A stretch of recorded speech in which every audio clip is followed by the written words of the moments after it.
Exclusive insight into the world of Badger athletics. This is Wisconsin Huddle.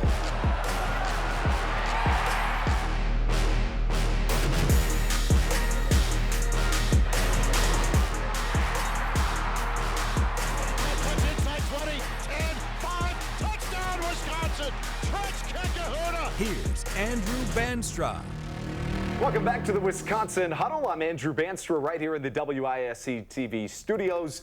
Thrilled to be joined by Wisconsin men's basketball legend Rashard Griffith. Howard Moore's story is one of perseverance and triumph, and how in the worst of circumstances, the best of humanity absolutely shows. And it was such an incredible story of triumph and perseverance that a movie was made out of it. A movie director right out of here in Madison, Roach Productions, made that movie, and now it is hitting the big screens. It's going to be an incredible experience. Let's take a sneak peek at what that movie entails. Howard and Jennifer met on campus. They had this special bond. You really felt like you were part of their family. Bottles, white clothes, and there's some more stuff coming. Thank you. Merry Christmas. About 2 o'clock in the morning or something like that, we get a call. He was hysterical on the phone. Rashard told me what happened, and like, hey, big bro, are you sitting down? It was tough. You just can't imagine anything of that magnitude happening to a family and to someone that you love and you care about. These folks did nothing wrong. They were simply driving their car with their family down the street. All he remembered seeing was headlights. I was in the hospital room, and he told me exactly what happened. It was the most awful thing I've ever experienced. he said, "Coach, I couldn't save her. I'll never, ever forget that." What could this person have been doing? What could this person have been thinking they weren't thinking? And it's a shame. I could not shed a tear. I was so angry. I picked up a glass and I threw it against the wall. He squeezed my hand and said, "We need to pray for the woman." There are exceptional people, and then there's Howard Moore. I get really, angry and emotional, and yet, even today, his spirit is the same. Howard is my brother. One thing he said on my visit, that I will always take care of you. And he was a man of his word, and he's still taking care of me to this day. You can recover from losing a job, losing money, but you ain't gonna recover from losing your faith now. He's a fighter, and he always will be. As tragic as it is, somehow Howard is gonna have this story to tell that is just incredible. It will air in theaters for the first time at Marcus Theaters Point Cinema right here in Madison. That sneak peek shows you just a little bit of what went on. You have to go see it for yourself, and you have to stick around because we're going to keep talking about it when we come back to the Wisconsin Huddle.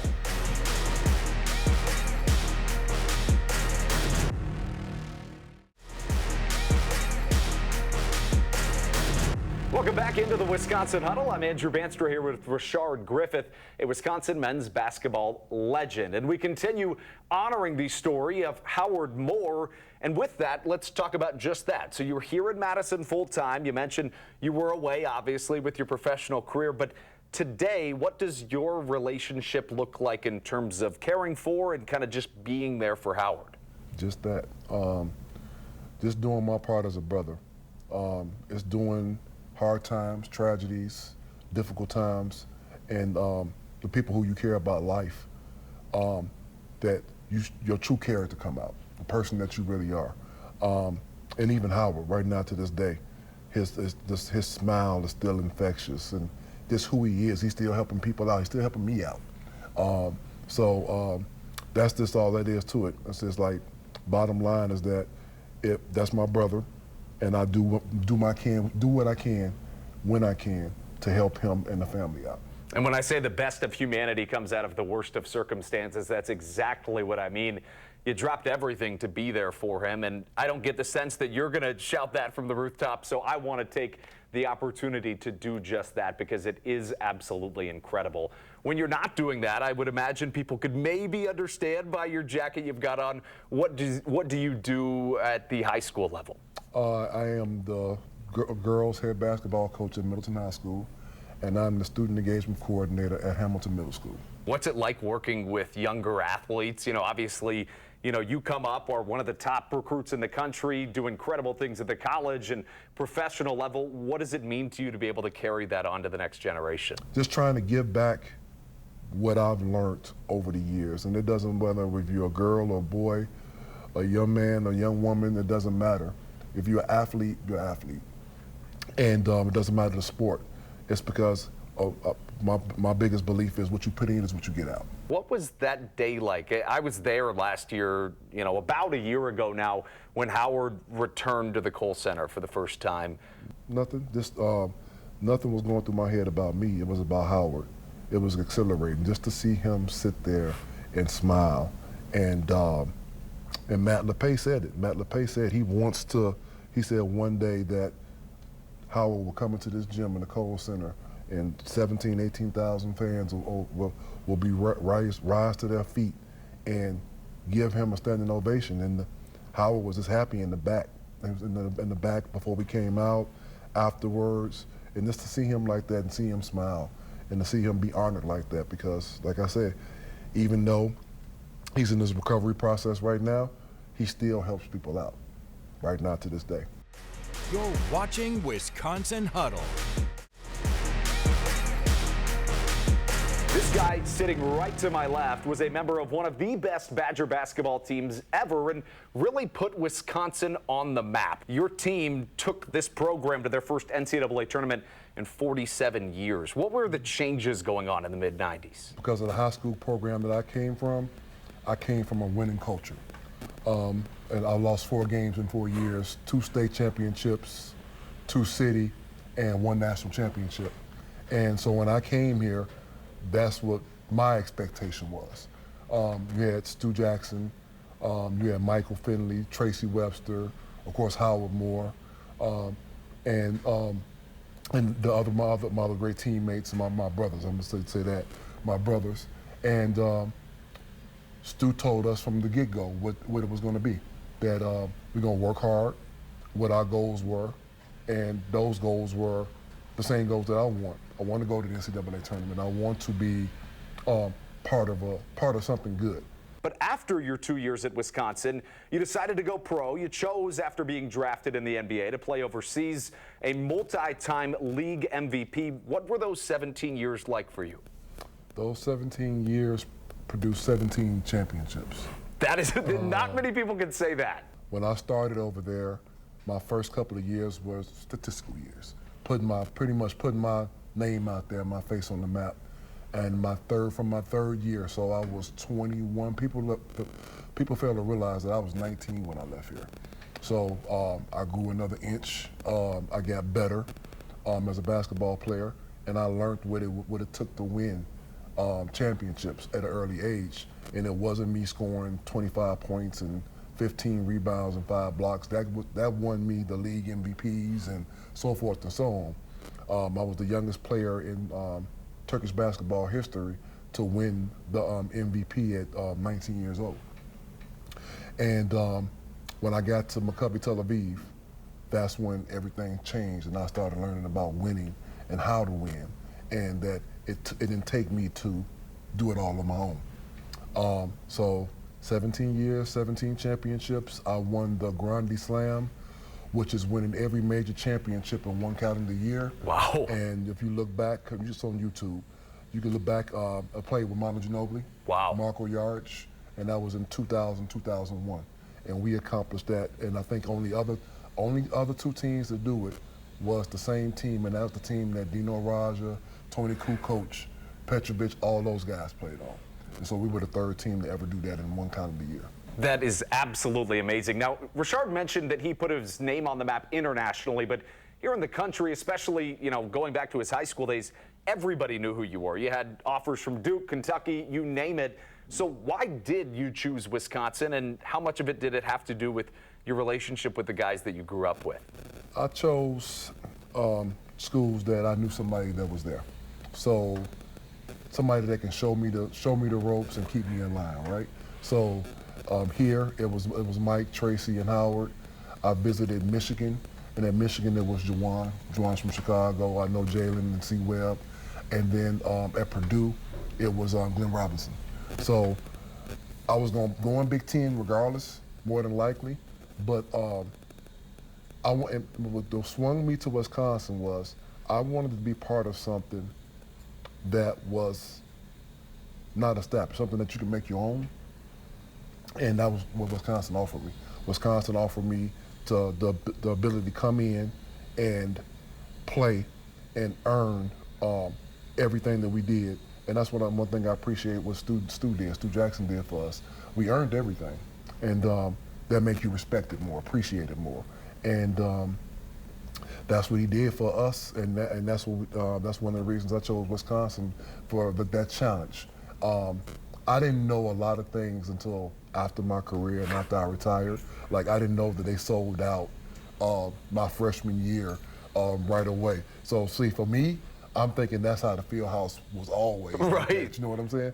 And so I didn't know that. I didn't know that they started after my freshman year plans to build the Kohl Center. So there's a lot of stuff that I didn't find out till after the fact. And Howard was the one that was telling me all these things, because I would keep in touch with him, you know, through the summers and stuff like that. Who gave you your tour when you came to visit Madison? Do you remember? Them same three. How incredible is that? And we'll talk about his relationship with those three and Howard Moore in particular when we come back to the Wisconsin Huddle.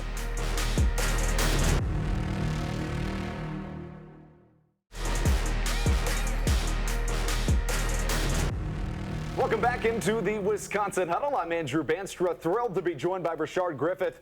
And let's continue talking about your pathway alongside Howard Moore and the rest of the incredible people that changed Wisconsin men's basketball forever. So you go overseas. How close do you stay with Howard and with Mike and the rest of that core group that you kind of came into Wisconsin with? Me and Mike seen each other during the summers because we worked out with the same trainer, Tim Grover. We played at Hoops Gym downtown. So we worked out, we trained together, we played ball together, we broke bread together, and that was Monday through Friday. So I seen Mike all the time during the summer. We were playing pickup ball.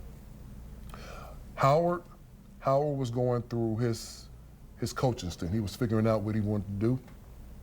So Howard worked at Loyola, and that's when it started. He worked at Loyola. We kept in touch because he was always over there at his mom's house on the west side of Chicago, his mother and father. So when I get back in town, I always took 2 weeks off to myself just to relax. And so he knew that if he didn't reach out to me, that more than likely he'd gonna see me down, because he'd know I'm down at the gym and he'd find me. But Howard always found me. Howard always just kept in touch. You know, my number wasn't changing. He knew my address. He knew where I lived at. So he knew he was always welcome. So even if Howard would just pop up, hey, big fella, what's going on? You ain't reached out to me. So that was our relationship. And then when he got back up here, Howard was the one that brought me back up here. When I left here in '95, and he was with the Badgers in 2005, I had been gone 10 years. And he was just like, you need to come back up here to see the team and see the Kohl Center, all this stuff or whatever. So he convinced me to come back up here during my time off from playing overseas. And then I would go out there and I would play pickup with the boys. And then I remember it was in 2007. We were getting ready to play Ohio State, and they were #1 in the country, and we were #2.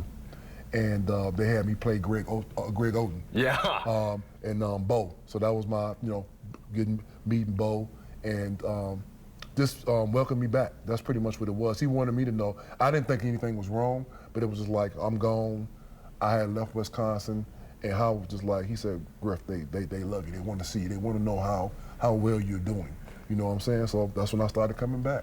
And that is absolutely amazing. And then, Howard continues coaching. He's still an assistant coach up until something kind of unthinkable happened. He got into a car crash. A drunken driver hit him head on, and a lot of things changed that day. Can you walk me through maybe how you found out and what exactly it is that happened? I found out from his wife's friend that it was a horrific car accident, and she told me everything that went down that she knew of, and she told me that it wasn't good. And so from that point on, after she told me that, stuff just started coming in. And then when I started figuring things out and knowing that they were truthful, I had the unfortunate task to call Tracy and Mike and Coach Alvarez and Greg and JoJo and so forth and so on, and let them know what was going on. And I just told it to them how it was told to me, and that was, besides that, seeing Howard and what he in the state that he was in after the accident and everything that he was going through, that was probably for me the most difficult thing to deal with. And it's, I mean, the amount of tragedy that you could only imagine. I mean, an incredible group of friends, and all of a sudden everything changes. We'll continue talking about your relationship with him and his incredible story of triumph when we come back to the Wisconsin Huddle.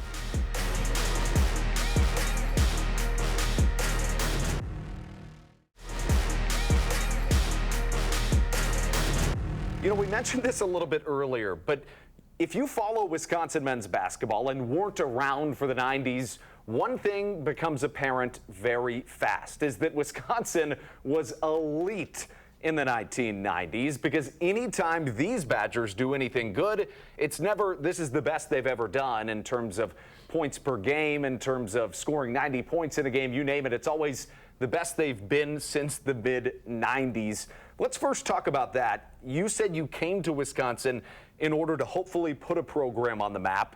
You certainly did that, but let's talk about just how exciting those days were and how good of basketball, you know, you, Mike, Howard, and the rest of the team were playing. What was that like? Oh man, I can remember, I remember the first day of practice, and that's when it started. And we, Stu Jackson said, all starting positions are mine. And I yelled out, not the 5, because I got that locked down. And so we had to go out there, and we actually battled and competed every single day. What do you make of this current version of Wisconsin? We got the athletes, we got the coaching, and it's just like just putting it together. I'm just glad to see that we continuing on to improve. I mean, back-to-back Final Four years, making it to the national championship. Always been one of those teams that's in the, well, recently, I think it ended, always in the top 4 of the Big Ten standings, getting that by. So we got things that we're accustomed to and that we want to do and accomplish. And the boys, they get it done. And that's a precedent that was set when you were at Wisconsin and would not be the case had you and your teammates not have done what you did. Just an incredible time. Is there anybody at Wisconsin or in the Big Ten that reminds you of yourself? No. I don't think so either. If you haven't watched him play, it is very, very much worth watching. Go check that out and make sure that you check out this movie as well. Thank you so much for your time, Rashard. We'll see you next week on the Wisconsin Huddle.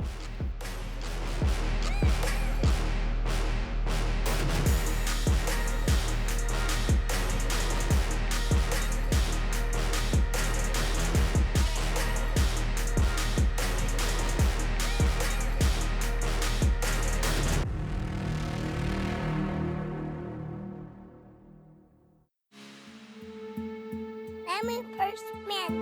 Oh, bye.